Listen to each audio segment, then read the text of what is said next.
Public-private partnerships gears up to be economic game changer.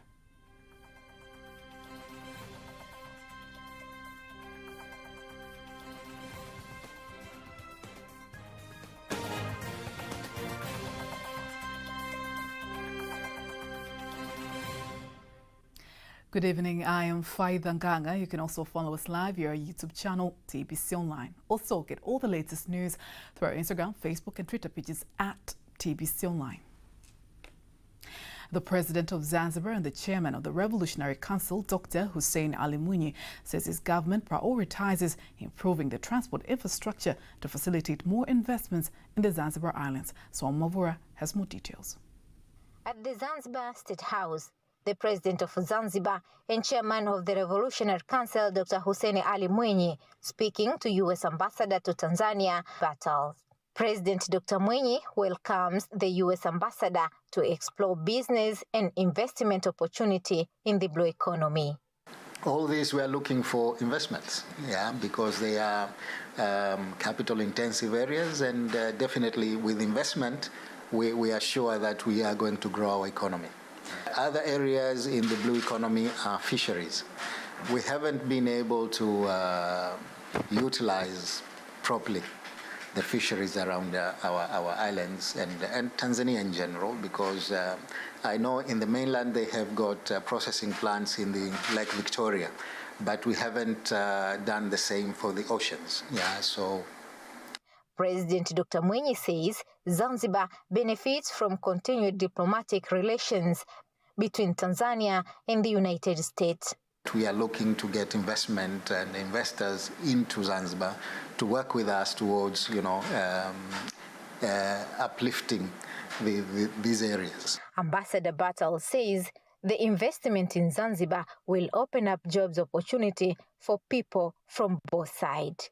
When I met with President Samia, I mentioned to her that one of the things that I want to characterize the time that I'm here in Tanzania is that it would be marked by an increase in American trade and investment here. Swam Mavura, TBC. Thank you very much, Swam Mavura, for that report. Commissioner for the Public-Private Partnership Services in the Ministry of Finance and Planning, David Kafulila, says within 3 years, the government projects to raise $9 billion, equivalent to 21 trillion shillings, from the private sector for the implementation of Public-Private Partnership Projects, PPP. He made the remark in Dar es Salaam during the opening of a 5-day workshop that brings together project planning experts from various local authorities and experts from the International Finance Corporation, IFC. Rehema Sababili reports. Commissioner Kafulila has said that through the meeting that the government intends to use resources and knowledge to help PPP projects to be prepared professionally in order to attract capital from around the world. To achieve our goal of raising USD 9 billion from PPPs, we need to work together and identify and prepare a portfolio of bankable projects. This requires a clear understanding of sector dynamics and international best practice in PPP development and delivery. We are privileged to have the International Finance Corporation, IFC, expert with us today. They will provide invaluable guidance and best practice in structuring PPP transactions. The IFC vast sector knowledge and convening power exceed that of ordinary transaction advisors, and we are grateful for their contribution to our efforts.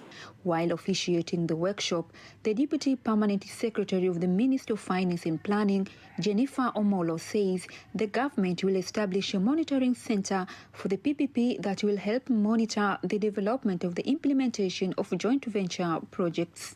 Over these years, pipeline project, notably in municipal PPP, has been developed. Capacity has been built and not forget support of 2 amendment of PPP law. Additionally, we greatly appreciate the World Bank support in amending the PPP law on 2 occasions. On the other hand, the International Finance Corporation, IFC, Country Director Frankie Agilori says IFC is ready to help the country succeed in attracting capital for the proposed project from various sources in the international financial markets. IFC supports PPP. We tend to work with upstreams, which means that we work at the levels where investment is not necessarily required, providing advisory to support the development of the project to make it attractive. We help in identifying, structuring, and implementing bankable projects. IFC can provide a range of advisory services, which includes transaction structuring, risk assessment, financial modeling, and capacity building. During this session, my colleagues who are experts will go into a lot more details of what those items do. Some PPP projects that are already on the market include the Expressway Kibaha-Chalinze project, the Tanesco Solar Energy project, and the Julius Nyerere Airport's 5-star hotel construction project. Reporting from Dar es Salaam, Rohema Sebabili, TBC News. Now, to understand more on PPP current projects and plans, we are joined by Public-Private Partnership Services Commissioner David Kafulila, talking to my colleague Nasser Kingo. To you, Nasser. Thank you very much, Faida Ngaga. Commissioner, welcome to TBC News. Thank you. First of all, congratulations on all your endeavors to make private-public partnership projects actually really work for Tanzanians here in Tanzania. Let's start off with the good news that you just announced today, that the government has a plan to raise 21 trillion Tanzanian shillings for various private-public partnership projects here in Tanzania. Maybe some would wonder how you're planning to raise that money and what will that money be used for? How do we mobilize such capital? First of all, we have to create internal capacity in terms of institution. But second, we have to use transaction advisors and consultants with international reputation to make sure that we craft feasibility studies and the financial models which are more appealing in such a way that once you float to the market, then it can attract investors and come to invest in such projects. Commissioner, thank you very much for the explanations. When you talk about mobilizing the private sector, are you talking about only the private sector that you can furge locally, or also you welcome the international private sector? Global. It is global. Yeah. So domestically, we have some investors who can venture in various projects depending on the size of capital, because for instance this project of this road construction, it costs billions, trillions of shillings, so it depends on size of investor. So once we advertise it internationally, it means we accommodate both domestic and international market. Yeah. We understand the private sector most of the time is into profits, and we understand the government wants to offer services to its citizens. How do you normally bring the balance between the two? It is not the intention of government to restrict private sector getting profit. No. And it is not the intention of government to compromise public interest for the sake of creating profit to private sector. No. So what we do is just to strike a balance between public and private interest. And that's why through PPP, in PPP arrangement, this is the model which include comprehensive scrutiny, because you start with the concept, you go to pre-feasibility, you then move to feasibility, which after feasibility, within the feasibility, you establish the financial models. So the contracting authority like TANROADS, for instance, they hired international company to undertake feasibility study and provide the financial models on how much can private get and how much can government get out of that project. Then they bring those analysis, feasibility and financial models to PPP center. In PPP center, the government has decided to hire independent company to look, to audit the financial model presented by the contracting authority, which is TANROADS. Okay, Commissioner, thank you very much. Back to you, Faida. Thank you very much, Nasser Kingo, for that insight. Let's have a look at other stories now. The Executive Director of the Nile Basin Initiative, Engineer Sylvester Matemo, says population increase in the Nile Basin countries has been a major cause of environmental degradation to the river, hence requiring member countries to have a joint agreement to ensure that these challenges are resolved and avoid conflicts. He made the call during the opening remarks of a 3-day training covering areas of hydro-diplomacy, negotiation skills and conflict resolution, bringing together representatives of the member states in Dar es Salaam. Emmanuel Samuel reports. River Nile is one of the largest rivers in the world with more than 6,000 kilometers, and it flows in 9 countries in the east and west and central parts of the African continent. Due to that fact, the Executive Director of the Nile Basin Initiative, Engineer Sylvester Matemo, says the common understanding among members of the state is very important in managing the water of the Nile in order to avoid unnecessary conflict for the productivity of the people. In order to make sure that we put the good governance of water resources of the Nile, we find out that for sustainability, we need really to train people, to build capacity at the national level. And that capacity is all about negotiations, because every country, as a sovereign state, has interest towards utilization of the Nile waters, because there is disparities, differences in terms of socio-economic aspects. Engineer Matemo also mentioned the issues of policy in managing the water of the Nile Basin as one of the areas to be discussed. When we discuss about the utilization, equitable utilization of the water resources of the Nile River, then every country must consider also there is a neighbor. There are others that need to use that water also for the same purpose. It's not only one country. The Director of Water Resources, Minister of Water in Tanzania, Dr. George Lugomek, is among of the representatives of the government of Tanzania attending the training, and here is his comment concerning the training. The 3 aspects of the training, basically they give the general knowledge on how to undertake them, not only in the Nile Basin, but also in the other basins that Tanzania and the other countries are involved. We are involved in the Lake Tanganyika Basin. You know, we have what we call Lake Tanganyika Authority. You find the issues are more or less similar. We are involved in the Zambezi Basin. Lake Malawi is part of the Zambezi Basin. We are involved in the Ruvuma Basin. We have what we call a joint water commission for the Ruvuma River between Mozambique and Tanzania. A maximum of 36 participants selected from 10 NBI member riparian countries and management of NBI are participating in the training. Reporting from Dar es Salaam, Emmanuel Samuel, TBC News. The Director of Taxpayers Services and Education, Richard Kayombo, urges bus operators to issue electronic fiscal device receipts to companies or individuals who transport parcels locally to enable the authority to obtain proper records that will be used in the calculation of taxes. He made the instruction in Dar es Salaam while introducing the responsible campaign Tuwajibike, which aims at motivating buyers to demand EFD receipts and traders to give the receipts voluntarily.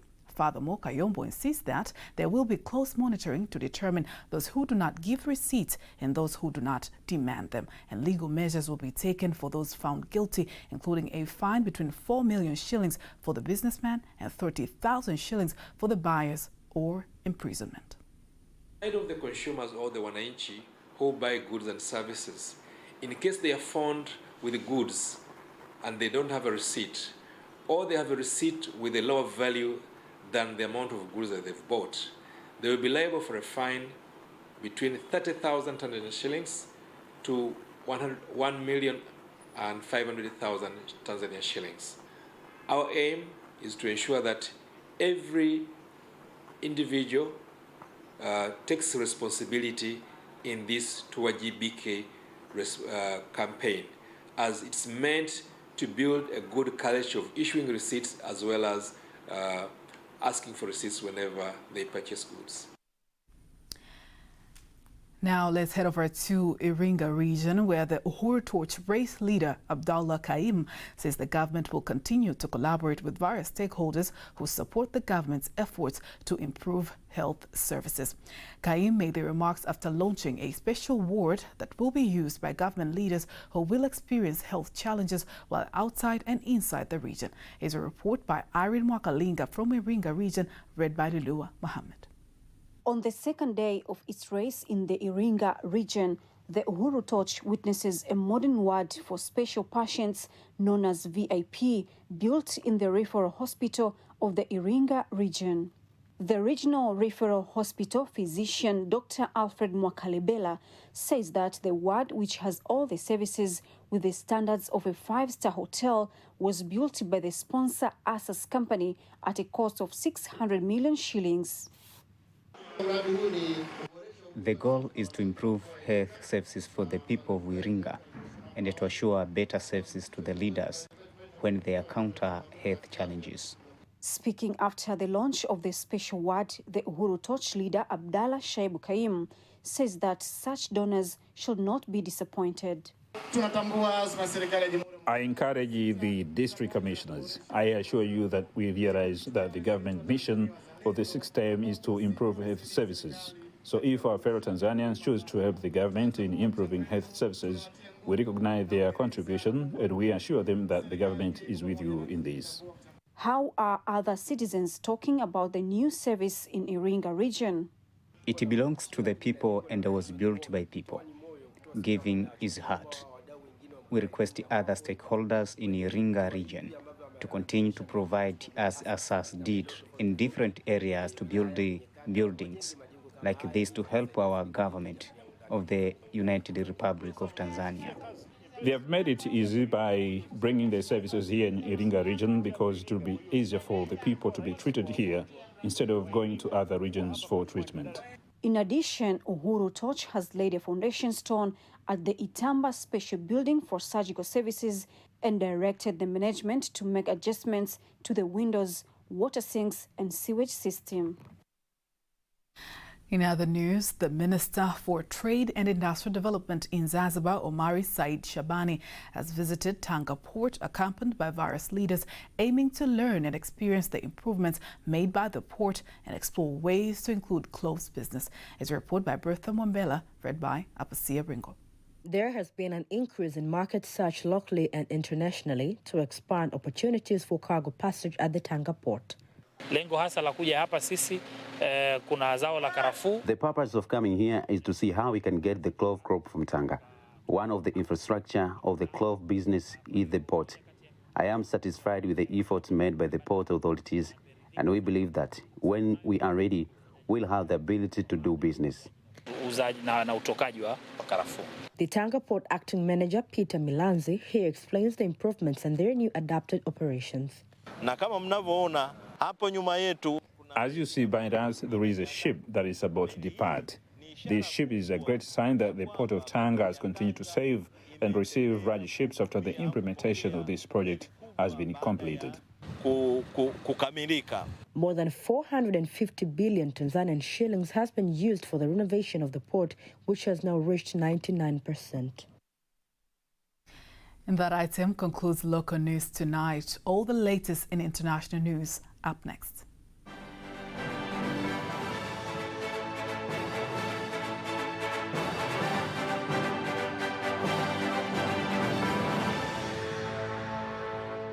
Now let's have a look at international news with Flora Mwano. Minister for Labour, Employment and Industrial Relations in Uganda, Charles Okello Engola, has been shot dead today morning while entering his vehicle to go for work.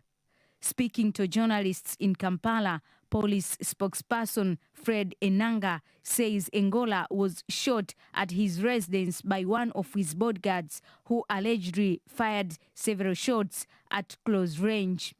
Enanga says bodyguard Wilson Sabiti fled from the scene up to the trading center at Kianja, where he entered a saloon and also shot himself dead. He says the investigation is currently in the early stages of review. More than 100,000 people have fled Sudan since heavy fighting broke out between rival forces on 15th of April this year. Reports says a further 334,000 people have been displaced within Sudan. Fighting is continuing in the capital Khartoum between the army and the paramilitary Rapid Support Forces RSF, despite a ceasefire due to be in force. The United Nations Special Envoy to Sudan, Volker Perthes, says the Sudanese army and the RSF have agreed to enter into talks to negotiate a stable and reliable ceasefire. Sudan's Minister of Health says more than 500 people have been killed and more than 4,000 have been wounded in the fighting. In another development, the World Food Programme, WFP, says that it has resumed its operations in Sudan as the fighting in the country threatens millions with hunger. A statement issued by WFP says World Food Programme will take utmost care to ensure the safety of all staff and partners as they meet the growing needs of the most vulnerable. The WFP suspended operations when 3 staff members were killed on the first day of the conflict between Sudan's army and paramilitary Rapid Support Forces RSF. A bus and a lorry have reportedly been set ablaze in separate incidents in the Kenyan capital, Nairobi, amid protests organized by the opposition. Police have clashed with protesters in some parts of the city, but most areas have remained calm. In the central business district, some protest leaders who attempted to drop a petition at the president's office were dispersed by police. Police have deployed around the city to maintain security. Many shops in Kisumu were closed with traders worry of the looting and destruction witnessed during previous protests. That was international news. Sports news up next.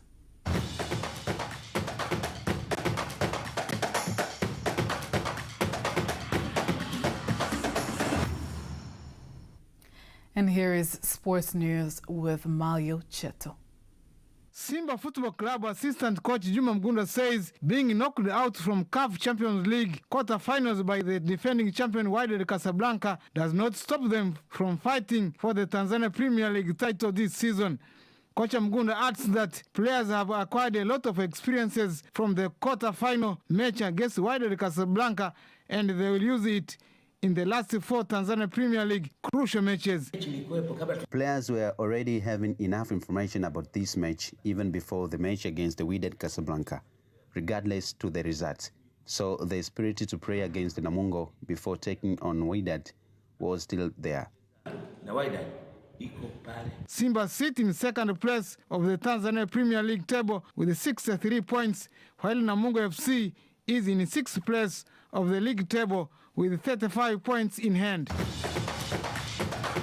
The Tanzania Handball General Secretary Yehoshafati Kalulu reveals that union handball competition this season will be used to scout and develop talents of youth players. Kalulu says the competition is used to strengthen the union between Tanzania mainland and Zanzibar, but also to give exposure to the handball players, both local and international levels. The aim of the competition is to strengthen the union between these two countries. The competition is done annually and has helped to bring togetherness through the union. That's why we call it the union competitions. The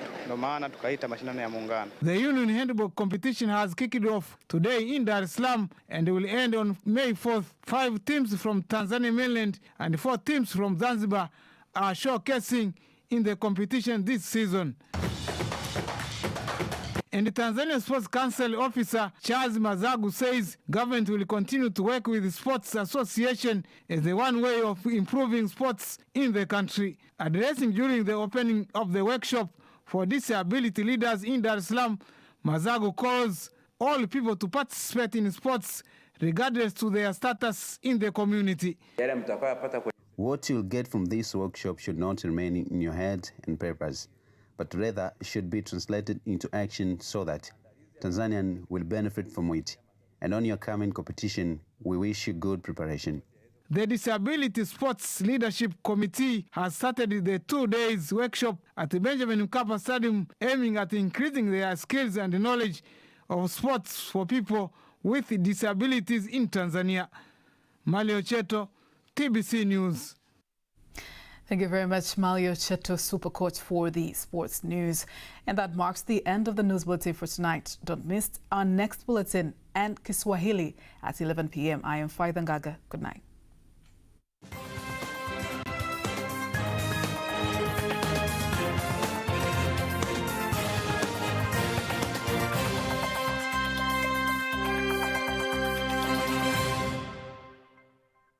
Kipindi cha Mizani wiki hii tutakuwa na Aiman Duwe, mwandishi wa habari mkongwe na mwadhiri msaidizi Chuo Kikuu cha Taifa Zanzibar SUZA, Deodatus Balile, mwenyekiti wa Jukwaa la Wahariri Tanzania TEF,